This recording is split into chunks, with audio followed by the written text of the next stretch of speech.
여호수아 24장 말씀입니다. 구약 성경 357면입니다.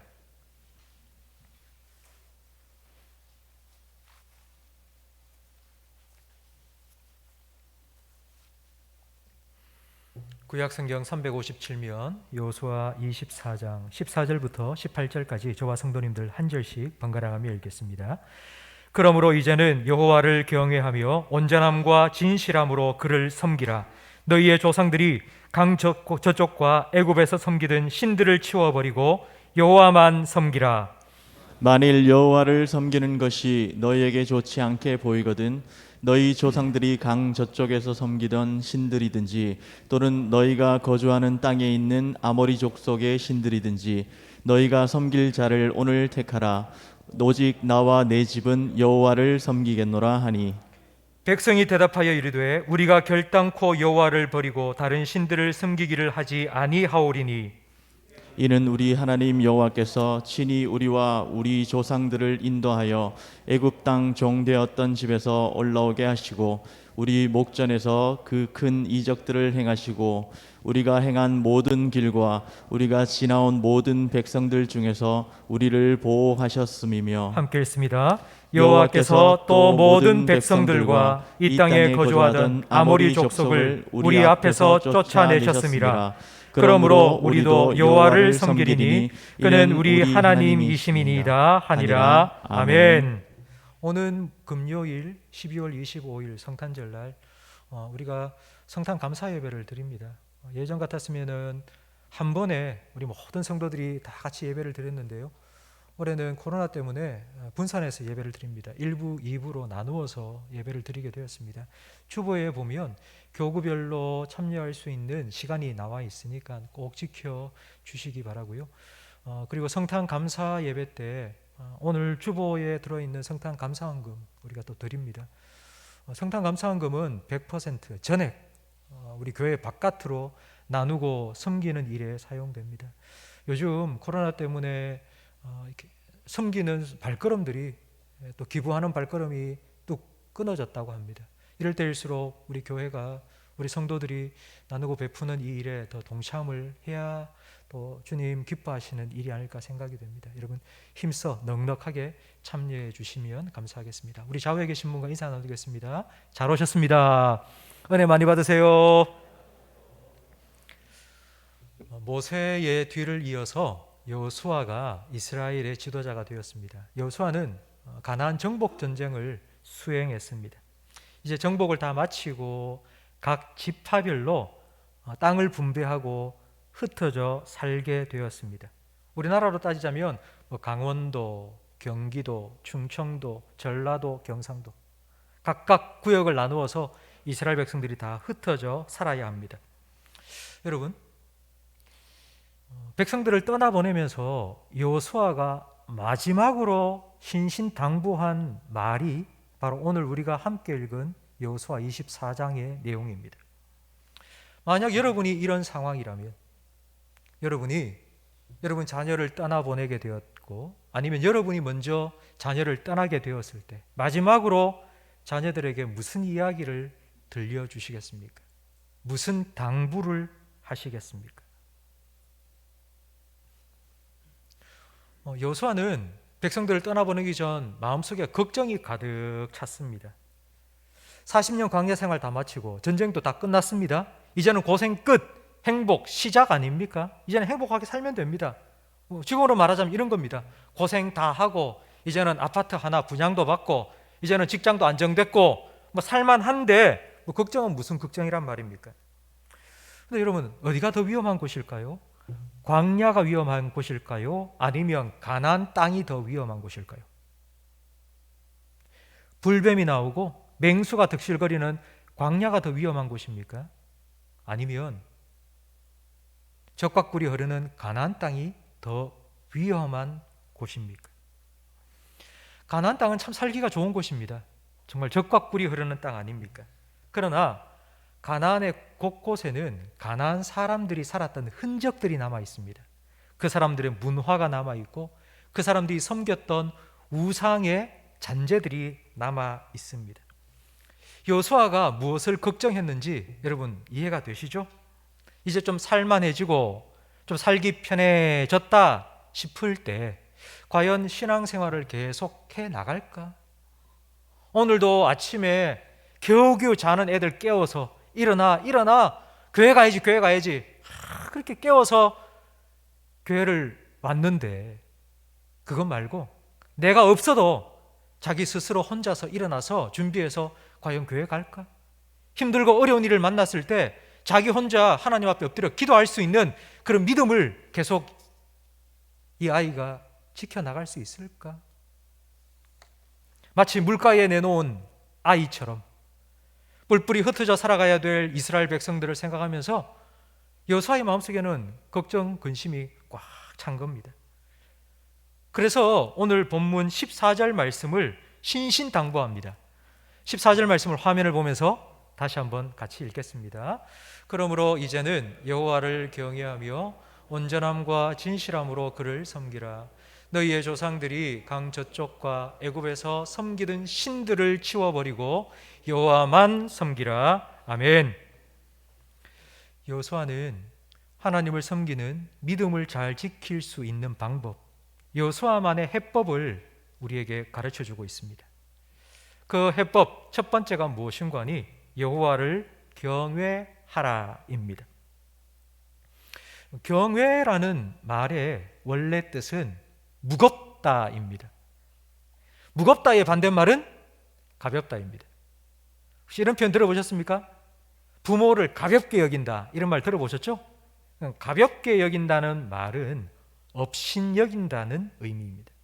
업신여긴다는 말은 원래 어간이 뭐냐니 없이, 없다고 생각한다라는 뜻입니다. 하나님을 경외한다는 말은 하나님을 업신여기지 않는 것입니다. 되게 좀 더 풀어서 설명을 하면 하나님께서 지금 여기 이곳에 나와 함께 계시다는 것을 인정하고 생각하고 살아가는 것이 여호와를 경외하는 것입니다. 지난주 기독 신문을 받았는데요, 그 신문의 한 기사의 제목이 제 눈길을 탁 끌었습니다. 그 제목이 이것입니다. 하루에 150번. 하루에 150번. 도대체 하루에 150번 뭘 하는 걸까요? 제가 그 기사의 한 대목을 읽어드리겠습니다. 한 개인이 사회 활동을 하면서 하루 평균 150번 가량 CCTV에 노출된다는 연구 결과가 나왔다. 하루 종일 곳곳에서 내가 살아가는 모습이 기록으로 남는다. 심지어는 차를 타고 가도 내 차가 어딜 갔다 왔는지, 어떤 도로를 이용했는지 그 달리는 속도까지 기록된다. 문득 하늘을 쳐다본다. 요즘 CCTV만큼 의식하지 않은 것 같아서다. 정말 의식해야 할 그분의 눈, 침을 삼킬 정도의 짧은 시간도 놓치지 않고 나를 보시고 계시는 그분의 눈, 그 눈을 피할 자가 아무도 없지만 모른 척 사는 것 같아 깜놀한다. 저는 이 기사를 읽으면서 CCTV를 볼 때마다 하루에 150번이라는데 그 150번 우리가 하나님을 기억하며 산다면 어떻게 될까? 여러분, 앞에 지금 카메라가 달려 있습니다. 여러분, 이 카메라가 지금 내가 예배드리는 모습을 다 찍고 있다고 한번 생각해 보십시오. 그럼 괜히 좀 마음이 좀 그렇지 않습니까? 저기 좀 차리고 똑바로 앉아야겠다, 이런 마음 들지 않습니까? 만약 우리 예수 믿는 우리 성도들이, 하나님을 믿고 사는 우리 성도들이 하루에 150번, 저는 150번도 바라지 않고요, 15번 정도만이라도, 딱 15번 정도만이라도 하루에 하나님이 나를 보고 계신다, 내가 하나님과 함께하고 있다 라는 걸 의식하고 생각하고 살아간다면 아마 우리가 변하는 게 아니고요, 세상이 변화될 거라고 분명히 믿습니다. 하나님 임재 연습을 하는 것, 그것이 바로 하나님을 경외하는 것입니다. 하나님께서 지금 나와 함께 계신다는 걸 인정하고 그 하나님 앞에서 살아가는 것, 그것이 바로 하나님을 경외하는 것입니다. 그리고 두 번째로는 우상을 제거하라고 말씀합니다. 조상들이 강 저쪽에서 섬겼던 신들, 그리고 출애굽하기 전 애굽에서 섬겼던 신들을 다 제거하라는 겁니다. 저는 오늘 이 말씀을 준비하면서 새로운 사실을 한 가지 깨닫게 되었습니다. 다시 알게 되었습니다. 그게 뭔고 하니 출애굽하기 전 이스라엘 백성이 애굽에서 뭘 했을까요? 저는 430년 동안 이스라엘 백성이 애굽에서 하나님 우리를 구해 주십시오, 우리를 구원하여 주옵소서, 우리를 살려 주시옵소서, 저는 그렇게 하나님께 기도한 줄 알았는데요, 오늘 말씀해 보니까 애굽에서 우상을 섬겼답니다. 제가 이 말씀을 딱 보고 출애굽기 말씀이 새롭게 쭉 꿰뚫어지는 것을 느꼈습니다. 출애굽하기 직전 하나님께서는 10가지 재앙을 애굽 땅에 쏟아 부으셨습니다. 그 첫 번째 재앙이 나일강이 피로 변하는 겁니다. 근데 그 나일강은요, 애굽 사람들이 신처럼 섬기는 강입니다. 나일강이 없으면 농사도 지을 수도 없고 가축을 기를 수도 없으니까요. 그런데 하나님께서 그 나일강을 피로 만드신 거예요. 10가지 재앙은 처음부터 끝까지 전부 다 애굽의 신들과 연관이 있습니다. 목축의 신, 풍요의 신, 우리를 잘 살게 만들어주는 애굽 사람들의 신을 하나님께서 하나씩 무력화시키고 재앙이 임하게 한 겁니다. 하나님께서 이런 10가지 재앙을 쏟아부으신 이유는 애굽 사람을 벌하기 위해서다라고 생각을 하는데 그게 아니고요, 애굽에서 우상을 섬겼던 이스라엘 백성들이 애굽의 신이 참 신이 아니라 여호와 하나님께서 정말 참 신이라는 것을 깨닫도록, 애굽에서 섬겼던 그 모든 우상들을 자기 손으로 던져버리도록 하나님께서 이 10가지 재앙을 허락하신 겁니다. 이스라엘 백성이 출애굽하고 난 후 하나님께서는 10계명을 주셨습니다. 근데 그 10계명의 첫 번째 계명이 무엇이죠? 10계명의 첫 번째 계명이 나 외에 다른 신을 너에게 두지 말라. 이게 첫 번째 계명입니다. 하나님께서 첫 번째 계명으로 예배를 잘 드려라, 내 말에 순종해라, 착하게 살아라, 거짓말하지 마라, 그걸 준 게 아니고요, 첫 번째 계명이 나 외에 다른 신을 너에게 두지 말고, 두 번째는요? 두 번째 계명이 무엇입니까? 집에 가셔서 우리 주일학교 자녀들한테 꼭 물어보세요. 두 번째는 우상을 만들지 마라입니다. 왜 10계명의 첫 번째와 두 번째 계명이 우상과 관련된 걸까요? 그만큼 애굽에서 하나님 백성 이스라엘 백성이 하나님께 기도하고 하나님의 구원을 기다린 게 아니라 그곳에서 우상을 섬겼기 때문입니다. 우상 제거가 최우선입니다. 우상이 제거되어야지만이 하나님을 경외할 수도 있고 하나님께 예배할 수도 있고 안식일을 지킬 수 있습니다. 앞에서 말씀드린 것처럼 광야보다 더 위험한 곳이 가나안입니다. 그 이유는 가나안에는 가나안 사람들이 섬기던 신들이 있기 때문입니다. 성도 여러분, 하나님께서 제일 싫어하는 게 무엇일까요? 10계명의 제일 첫 번째 계명을 보면 알 수 있겠죠? 하나님께서 10계명 주셨는데 제일 첫 번째 계명이 제발 나 외에 다른 신을 너에게 두지 마라, 우상 섬기지 마라, 우상 숭배하지 마라. 하나님 제일 싫어하는 겁니다. 하나님 우리를 사랑하세요. 그래서 여러분을 위해서 하나님의 하나밖에 없는 독생자 내어주셨습니다. 하나님의 사랑은 변함이 없고 영원합니다. 그래서 하나님께서는 우리한테 뭘 요구하시는 거니? 네 몸과 마음과 뜻과 정성을 다하여 주 너의 하나님을 어떻게 하라고요? 사랑하라고. 하나님만이 그렇게 우리에게 사랑을 요구하시는 분이에요. 왜? 하나님이 그렇게 우리를 사랑하시기 때문에. 일편단심 사랑하는 사람이 있는데 그 사람이 갑자기 바람을 피우네요, 양다리를 걸치네요. 그러면 사람이 정말 미칩니다. 돌아버립니다. 그래서 하나님께서는 자기가 정말 사랑하는 하나님의 백성 이스라엘 백성이 우상을 섬기는 걸 뭐라고 표현하는 거니? 이 간음하는 자야. 우상 숭배하는 건 영적인 간음이라고 하나님께서는 정말 싫어하시고 미워하셨습니다. 성도 여러분, 우상을 제거해라 남 얘기가 아니고요, 우리는 수시로 우리의 마음을 점검해 보아야 합니다. 하나님을 가까이 하는데 뭔가 자꾸 거리끼는 게 있는지를 생각해 보아야 합니다. 하나님과 함께 해야 될 시간을 자꾸 빼앗아가는 무언가가 있는지, 나도 모르게 시간과 에너지를 자꾸 쏟아붓고 있는 하나님보다 더 좋아하고 하나님보다 더 사랑하는 것이 혹시 내 마음속에 자리 잡고 있지는 않은지 우리는 스스로 우리의 마음을 점검해 보아야 합니다. 그리고 세 번째로 여호수아는 섬길 자를 선택하라고 우리에게 촉구하고 있습니다.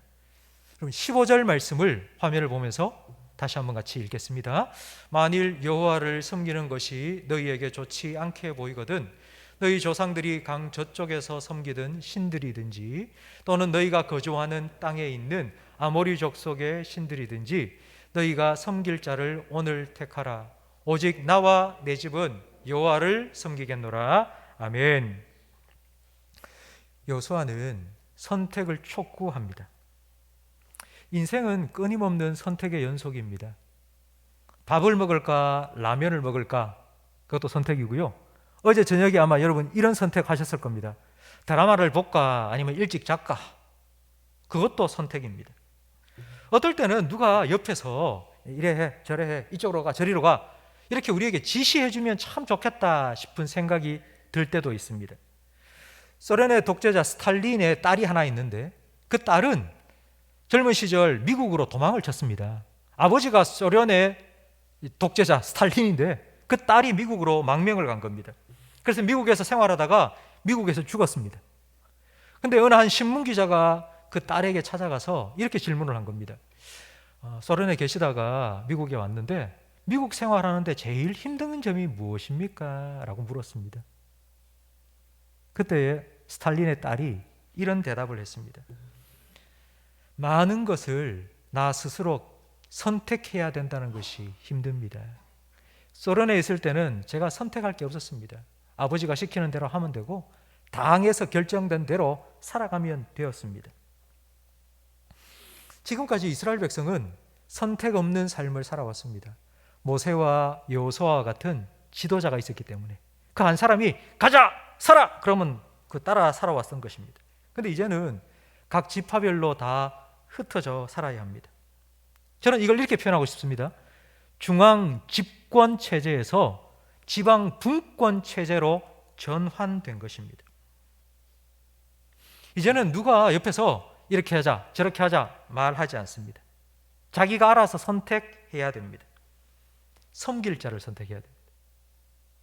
하나님을 섬길 거냐 아니면 세상 사람들이 섬기고 있는 그것들을 너도 같이 따라서 섬길 거냐 선택해야 됩니다.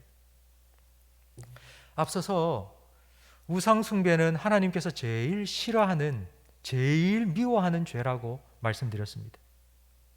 그러면 하나님께서 우상을 다 치워버리면 되지 않습니까? 왜 하나님 그렇게 하지 않았습니까? 왜 하나님 백성이 우상 숭배하는 걸 제일 미워하고 제일 싫어한다면 하나님께서 아예 막 우상을 싹 제거해버리면 뭐 다 끝나버릴 걸 왜 하나님은 그렇게 하지 않으실 걸까요? 우리 보고 왜 우상을 제거하라고 말씀하시는 걸까요?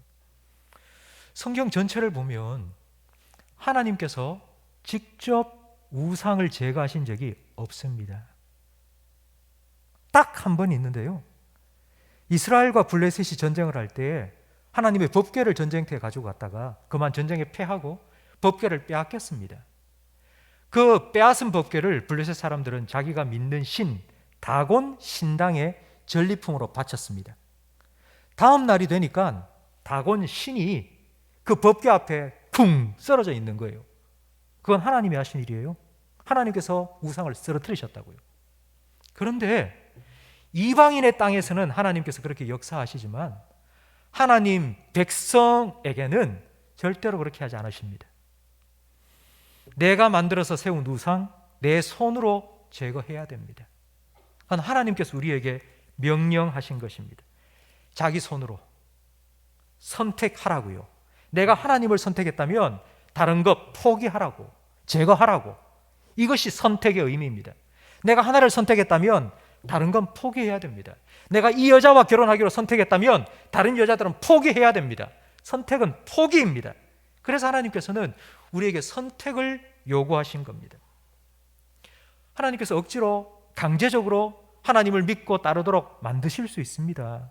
탕자가 집 나가려고 할 때 안 돼, 쇠사슬로 묶어두든지 아니면 다리 몽둥이를 확 분질러 버리든지 하나님께서 막으실 수 있었습니다. 그러나 그렇게 하지 않으셨습니다. 왜냐하면 하나님은 우리의 중심을 보시는 분이기 때문입니다. 하나님 우리의 중심을 원하십니다. 옆구리 찔러 절받기 원치 않습니다. 자원하는 마음으로 하나님 앞에 나와 예배하는 걸 하나님은 더 기뻐하시기 때문입니다. 그래서 우리는 이렇게 생각할 수도 있는데요. 그러면 하나님께서 이제 네가 다 알아서 해. 네가 다 알아서 해. 그리고 하나님 내버려 두실까요? 선택을 하라고 하시니까 이제 네가 다 알아서 해. 나는 관여하지 않겠어. 하나님 그렇게 우리를 내버려 두시는 걸까요? 절대로 그렇지 않습니다. 하나님께서는 우리가 바른 선택을 할 수 있도록 도와주십니다. 하나님이 얼마나 우리를 사랑하시는지 말씀해 주시고요. 하나님을 선택할 때 우리가 어떤 복을 누리게 되는지 계속해서 가르쳐 주십니다. 하나님은 선택을 강요하지는 않으시지만 바른 선택을 할 수 있도록 도와주십니다. 아마 이 자리에 계신 성도님 중에는 모태신앙인도 계실 겁니다. 태어나 보니 우리 아버지 어머니가 교회를 다니는 사람이라서 나는 선택의 여지도 없이 교회를 계속 다니고 있다. 나는 선택의 여지가 없이 나는 기독교인이 되었다고 생각하는 분 계시지 않습니까? 그래서 이 모태신앙으로 자라서 결혼하고 부모가 되어서 자녀를 기르는 분들 중에는 이런 생각을 하시는 분이 종종 있습니다. 나는 우리 부모처럼 강요하지 말아야지. 우리 자녀들이 무슨 종교를 선택하든지 그냥 내버려 둬야지. 자유롭게 하도록 내버려 둬야지. 여러분 정말 위험한 생각입니다. 여러분 하나님께서는 우리가 바른 선택을 할 수 있도록 믿는 부모님을 우리에게 붙여주셔서 우리가 바른 선택을 할 수 있도록 도와주신 겁니다. 저는 한 번씩 제가 모태신앙으로 태어난 게 얼마나 감사한지 모릅니다. 하나님께 감사하고요. 우리 아버지 어머니한테도 감사드립니다. 제가 만약에 모태신앙으로 태어나지 않았다면 제같이 이렇게 막 꼼꼼하게 생각하고 좀 이런 성격에 과연 제가 하나님을 믿을 수 있었을까? 못 믿었을 것 같습니다. 그래서 하나님께서는 저를 바른 선택을 할 수 있도록 믿는 가정에 태어나게 하시고 부모님의 영향을 받으면서 신앙을 선택하고 자라올 수 있도록 은혜를 베풀어 주신 겁니다. 누군가가 도와주지 않으면 우리는 강요당합니다. 세상에 나가면 광고투성이입니다. 여러분 광고는 강요예요. 광고, 핸드폰 광고, 화장품 광고, 그거 다 강요입니다. 이걸 사라고, 이게 좋은 거라고 우리를 계속 강요하고 있습니다. 근데 여러분 보세요. 화장품 종류가 수백 가지인데 광고에서는 이거 쓰기만 하면 얼굴이 뽀얘진다고, 이거 사용하면 얼굴이 예뻐진다고, 그래서 강요하면서 그걸 사도록 만듭니다. 핸드폰도 S사를 살 건지 L사를 살 건지 A사를 살 건지 이거 사야지 인싸가 된다고, 이게 사진이 더 잘 나오고 그러니까 이거 사라고 계속해서 우리를 강요합니다. 그런데요, 화장품 선택과 휴대폰 선택은 뭐 써보다가 별로 안 좋으면 바꾸면 되죠. 근데 신앙의 선택은 그렇지 않습니다. 신앙의 선택은 순간의 선택이 영원을 좌우합니다. 신앙의 선택은 영원을 결정해 버립니다. 우리가 강요할 수는 없지만 선택을 도와주어야 합니다. 그래서 여호수아는 하나님을 경외해라, 우상을 제거해라, 그리고 섬길 자를 선택해라 신신당부하면서 자기 간증을 들려줍니다. 선택을 도와주기 위해서. 모세의 뒤를 이어서 여호수아가 이스라엘의 지도자가 되었으니 얼마나 부담스러웠겠습니까? 모세가 위대한 지도자였지 않습니까? 그 다음에 지도자가 되었으니 과연 내가 얼마나 잘할 수 있을까 걱정이 되었을 겁니다. 그런 그에게 하나님께서 말씀해 주셨습니다. 여호수아 1장 7절 말씀. 걱정하고 있는 여호수아에게 하나님께서 뭐라고 말씀하셨는지를 함께 읽어보겠습니다. 오직 강하고 극히 담대하여 나의 종 모세가 내게 명령한 그 율법을 다 지켜 행하고 우로나 좌로나 치우치지 말라.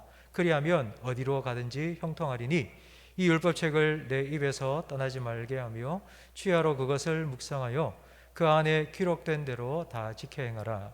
그리하면 내 길이 평탄하게 될 것이며 내가 형통하리라. 아멘. 여호수아는 하나님의 말씀을 가슴에 새겼습니다. 그래, 하나님 말씀에 순종하며 살아야지. 그러면 하나님께서 내 앞길을 평탄하게, 형통하게 해 주실 거예요. 믿음으로 살았습니다. 그 결과가 무엇이냐? 여호수아서에 나와 있습니다. 여호수아서에 보면 여호수아가 가나안 정복 전쟁을 할 때 총 31번의 전투를 했습니다. 31번 전쟁을 해서 몇 번 이겼을까요? 반타작했을까요? 몇 번을 이겼을까요? 31전 31승 했습니다. 하나님의 말씀을 믿고 의지하며 내가 너를 형통케 할 거야, 내가 너의 길을 평탄케 할 거야, 그 말씀을 믿고 나아가는 여호수아에게 하나님께서는 31전 31승의 성적표를 받게 해 주신 겁니다. 여호수아는 이제 고별 설교를 하면서 봐라, 내 삶을 봐라. 너도 봤잖아. 하나님께서 이렇게 내 삶을 인도해 주셨어. 너희들도 그런 하나님 믿고 살았으면 좋겠어. 너희들도 그런 하나님의 형통하심을 좀 누리며 살아갔으면 좋겠어. 그러면서 선택을 촉구하고 있습니다. 뭐라고 말하는 거 아니? 나와 내 집은, 나와 내 자녀들은, 나와 우리 가정은 하나님을 섬길 거예요. 너희는 어떻게 할래? 여러분 어떻게 하시겠습니까?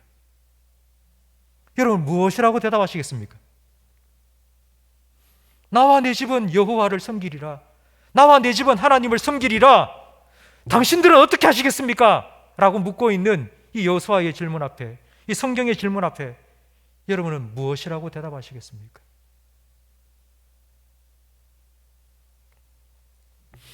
저를 한번 따라하시기 바랍니다. 나와 내 집은 하나님을 섬기리라. 나와 내 집은 하나님을 섬기리라. 나와 내 집은 하나님을 섬기리라.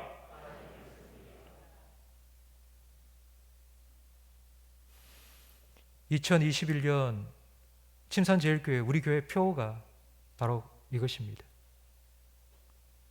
나와 내 집은 하나님을 섬기리라.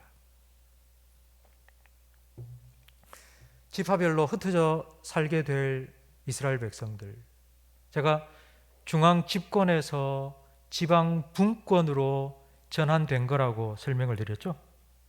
지금 우리 신앙생활도 이와 비슷합니다. 우리는 지금 교회에 함께 모여서 예배를 드리고 있습니다. 주일날은 우리가 중앙 집권적인 예배를 드리는 겁니다. 그런데 이 예배가 딱 마치고 나면 성도들이 다 우르르 밖으로 빠져나갑니다. 그러면 강원도에, 전라도에, 충청도에, 경기도에, 경상도에 흩어져 사는 이스라엘 백성처럼 여러분의 가정으로, 학교로, 직장으로 뿔뿔이 흩어져 살아가야 됩니다. 주일날 함께 모여서 우리가 주일 예배로 중앙 집권적인 예배를 드렸다면 이제 지방 분권으로 흩어져서는 우리가 어떻게 살아가야 할까요?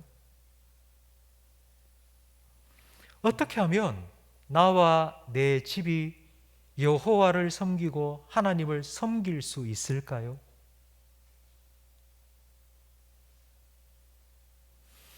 그게 돼서 가장 좋은, 정말 가장 좋은 하나의 해결책을 제가 여러분에게 말씀을 드리겠습니다. 그것이 바로 가정예배입니다. 가정예배. 저는 2021년 한 해 우리 모든 성도님들이 가정예배를 시작하기를 바랍니다. 주일날 예배드리고 난 이후에 집으로 돌아가서 일주일에 한 번으로 시작하십시오. 매일 드리는 건 힘들 거고요. 일주일에 한 번이라도 여러분 가정에서 가정예배를 드리십시오. 나와 내 가정은 하나님을 섬기리라는 그 고백에 응답하기 위해서. 2020년 올해 우리 교회는 하나님 말씀 묵상을 시작했습니다. 어린아이로부터 우리 모든 어른까지 매일 성경을 정기 구독하면서 똑같은 본문입니다. 매일매일마다 같은 본문으로 하나님 말씀을 묵상해 오고 있습니다. 가정 예배를 드리는데 어떻게 드리느냐면 우리가 오늘 아침에 묵상한 그 말씀을 우리 가족들이 함께 모여서 성경을 쭉 읽고 그 말씀 가지고 기도 한마디 딱 하고 그리고 찬송을 부르고 아멘 하고 마치면 됩니다. 이것도 힘들다 하시는 분이 계시기 때문에 교회에서는 매주마다 주보 삽지로 가정예배 모범안을 만들어서 드리겠습니다. 그 가정예배 모범안 앞쪽면에는 오늘 본문 말씀에 원래 우리 성경에 기록되어 있는 대로 하나 있고요. 그 옆에 현대인의 성경이나 메시지 성경이나 그러니까 우리가 쉽게 이해할 수 있는 번역된 말씀을 옆에 같이 놓겠습니다. 그래서 온 가족이 한 절씩 돌아가면서 성경 말씀을 한쪽 면 읽고 쉬운 성경으로 한쪽 면을 읽으시면 됩니다. 그리고 그 밑에 이 말씀을 가지고 기도문을 만들어서 올려드리겠습니다. 그 기도문을 읽으며 기도하시면 됩니다. 그리고 그 뒷장을 넘기시면 자녀들이 있으면 자녀들이 주일학교에서 흔히 부르는 찬송 한 곡하고 우리가 부르는 찬송가의 찬송 한 곡하고를 실어 놓겠습니다. 그래서 자녀들은 부모님이 부르는 찬송 같이 불러보고요. 부모님은 자녀들이 부르는 찬송 같이 불러보고요. 그렇게 함께 찬양하고 이제 예배를 마쳤습니다 하고 마치면 됩니다. 이렇게 하는데 걸리는 시간은 본문이 짧으면 5분, 본문이 조금 길다 싶으면 10분이면 다 됩니다. 그리고 매월 마지막 주일 날은 우리 교회에서 드리는 모든 예배, 영아부 예배로부터 해서 3부 예배 이르기까지 교회에서 드리는 모든 예배의 본문, 설교 본문이 똑같습니다. 매일 성경 큐티 본문으로 똑같이 통일을 해서 설교를 하게 됩니다. 왜 그렇게 하는 거 아니? 매월 마지막 주일날 가정 예배를 드릴 때는 집으로 돌아가셔서 오후 예배를 드리지 않기 때문에 오후 예배 대신에 가정 예배를 드릴 때는 매월 마지막 주일에는 똑같은 본문으로 모든 우리 가족들이 다 설교를 들었기 때문에 그 말씀 가지고 하나라도 나누도록 하기 위해서입니다. 이렇게 2021년 가정 예배를 일주일에 한 번, 주일날 오후 예배를 지금 드리지 못하고 있으니까 주일날 예배 마치고 주일 저녁 시간에 시간을 정해서 가족들과 함께 드리시기 바랍니다. 교회에서는 이 가정 예배가 잘 진행될 수 있도록 도와드리겠습니다. 아마 성도님 중에는 이런 생각을 가지시는 분이 있을 겁니다. 아유 목사님, 우리는 집에 자녀들이 없어요. 예, 자녀들이 없으면 부부가 하시면 됩니다. 둘이 앉아서 하시면 됩니다. 목사님, 저는 혼자 살아요. 네, 혼자 하셔도 됩니다. 혼자 예배 드려도 됩니다. 목사님, 우리 집안에 저만 교회를 다닙니다. 저 말고는 교회 다니는 사람 아무도 없어요. 같이 예배 드릴 사람이 없어요. 예, 혼자서 그 가정에서 예배를 드리십시오. 제가 신학교 다닐 때 성교학 과목에서 성교란 무엇인지를 배웠습니다. 성교란 세 가지 P가 있다고 배웠는데요. 그 세 가지 P가 무엇이냐면 presence, proclamation, 그리고 planting church입니다. 이게 무슨 뜻이냐면 P는 그곳에 가서 사는 것, 그게 또 선교라고요. 두 번째 proclamation은 선포하는 것, 복음을 전하는 것, 그것도 선교고요. 그 다음에 세 번째는 교회 개척해서 교회를 세우는 것, 이 세 가지 모두가 선교입니다. 그런데 제가 여러분에게 말씀드리고 싶은 제일 첫 번째 P입니다. 아무도 예배하지 않는, 아무도 하나님을 예배하지 않는 그 선교지에, 특히 이슬람권 같은 곳에 선교사님 한 분이 딱 들어가서 그곳에서 예배를 드리기 시작합니다. 하나님을 예배하는 곳이 전혀 아니었던 그곳에 선교사님이 딱 도착해서 거기서 예배를 드리기 시작하면서부터 그곳에서 선교가 시작되는 거예요. 이곳에 하나님 예배하는 자들이 늘어나게 해달라고, 나와 함께 예배할 수 있는 하나님의 자녀들이 하나님 늘어나게 해달라고, 그게 바로 선교라고요. 내가 거기에 존재하며 살아가며 예배하는 것. 가정에 나 혼자만 교회를 다닙니다. 나와 같이 예배드릴 사람 없습니다. 그럼 여러분 혼자 하십시오. 이 마음 가지고 이 가정이 나의 선교지라고 생각하시고 이곳에서 하나님을 예배하는 자들이 나 말고도 내 아내도 내 남편도 자녀도 부모님도 함께 모여서 예배드릴 수 있는 그날을 허락해 달라고 여러분 그렇게 하나님께 기도하는 마음으로 시작하시면 됩니다. 다음 주일부터 이제 주일날 교회 오실 때 주보에 가정예배 모범안을 만들어서 드리겠습니다. 오늘부터 하라는 말이 절대 아닙니다. 그러면 이번 한 주간 동안은 뭘 하셔야 되는 거 아니? 기도하시기 바랍니다. 이번 한 주간 동안은 2021년 나와 내 집은 하나님을 섬기리라. 하나님, 이 고백이 정말 우리 가정의 고백이 될 수 있도록 하나님을 예배하는 가정이 되게 해달라고 하나님의 은혜를 구하며 기도하십시오. 그리고 지난주 제가 설교하면서 신명기 6장 말씀에 너는 집 문설주에 하나님 말씀을 기록하고 집 바깥문에 하나님 말씀을 기록하라. 분위기를 조성하고 만들어라. 제가 말씀을 드렸죠. 이번 한 주간 동안 분위기를 만드셔야 됩니다. 가족들에게 이야기하십시오. 이제 우리 가정도 가정 예배를 일주일에 한 번씩 드리겠다. 시간이 언제가 제일 좋을지 이들을 의논해서 결정을 해라. 그리고 문설주에 기록하고 바깥문에 기록한 것처럼 여러분 달력에 빨간 표시를 해놓으세요. 별표를 해놓으세요. 가정 예배 드리는 날, 우리 주일날 오후 몇 시, 아니면 화요일 오후 몇 시, 여러분 기록해 놓으세요. 가족들 단톡방이나 가족 밴드를 혹시 사용하시는 분이 있습니까? 그럼 그게 공지를 올리세요. 우리 가족 이제 가정 예배를 드립니다. 언제 드립니다. 몇 시에 드립니다. 여러분 그렇게 말하세요. 이야기하세요. 분위기를 만드세요. 그렇게 준비하시고 시작하세요. 시작하셔야지 우리가 할 수 있습니다. 성도 여러분, 예배는 우리가 살아가는 이 시간 속에 가장 확실하게 하나님을 경험할 수 있는 시간입니다. 예배만큼 하나님을 확실하게 체험할 수 있는 시간이 없습니다. 우리가 예배할 때 하나님께서는 우리 예배 가운데 임재하십니다. 내가 하는 게 아니고 하나님께서 하실 겁니다. 우리가 예배를 드리면 하나님께서 우리 가정에 찾아오셔서 우리 가족들의 마음을 터치해 주실 거고요. 만나 주실 거고요. 우리 가정에 하나님께서 아버지가 되어 주실 거고 우리의 가정을 지켜 주실 거라고요. 저는 여러분이 나와 내 집은 여호와를 섬기리라, 하나님을 섬기리라 고백했던 여호수아처럼 그렇게 하나님을 예배하는 가정이 되기를 바라고 그 예배를 통하여서 하나님께서 여러분 가정의 주인 되시기를 주님의 이름으로 축복합니다. 나와 내 집은 하나님을 섬기리라. 여러분 이 다짐을 하면서